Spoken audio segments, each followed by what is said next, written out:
അമ്മച്ചിമാരൊക്കെ ഫോണും പൊക്കി പിടിച്ച് സുഖമായിട്ട് ഇരിക്കുന്നത് കണ്ടില്ലേ? അപ്പുറം ഇരിക്കുന്ന കൊച്ചു സ്റ്റുഡന്റ് അല്ലേ? അവള് ഫുൾ ടിക്കറ്റ് കൊടുത്തായിരിക്കുമോ കയറി ഇരിക്കുന്നത്? അവളെ കണ്ടക്ടർ വന്ന് എണീപ്പിച്ചാൽ മതിയായിരുന്നു. അമ്മച്ചി ആരോടോ കാര്യമായിട്ട് ചാറ്റ് ചെയ്യുന്നുണ്ടല്ലോ. ആരോടാ ചാറ്റിങ്? ഒന്ന് പതുക്കെ ഒളിഞ്ഞു നോക്കാം. ഞാനിപ്പോൾ ബസ്സിലാ. ഓ ഹസ്ബൻഡിന്റെ മെസ്സേജ് അയക്കുമായിരിക്കും കൊച്ചു കള്ളി. മാതൃഭാഷയെ പ്രണയിക്കുന്ന അമ്മച്ചിയാണെന്ന് തോന്നുന്നു. ടൈപ്പിംഗ് മൊത്തം മലയാളത്തിലാ.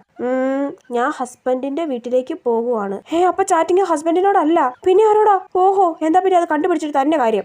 ഒന്ന് വേഗം ടൈപ്പ് ചെയ്യാം അമ്മച്ചി. ഇത് ടൈപ്പ് ചെയ്ത് കഴിയുമ്പോഴത്തേക്ക് എന്റെ സ്റ്റോപ്പ് എത്തൂലോ. സ്പീഡിലേക്ക് ഞാൻ ടൈപ്പ് ചെയ്ത് തരാം. മനുഷ്യൻ ഇവിടെ ആരോടാ ചാറ്റ് ചെയ്യുന്നതെന്ന് അറിയാനുള്ള ക്യൂരിയോസിറ്റിയിൽ നിൽക്കുമ്പോഴാണ് ഒച്ചടയുന്ന പോലെ മെസ്സേജ് അയക്കുന്നത്. അതെ പിന്നെ എന്റെ സ്റ്റോപ്പ് എത്താറായി, ഞാൻ ഇറങ്ങിയിട്ട് മെസ്സേജ് അയക്കാം ട്ടോ. അയ്യോ ഇറങ്ങല്ലേ. ആരാന്ന് പറഞ്ഞിട്ട് അടുത്ത സ്റ്റോപ്പിൽ ഇറങ്ങിക്കോ.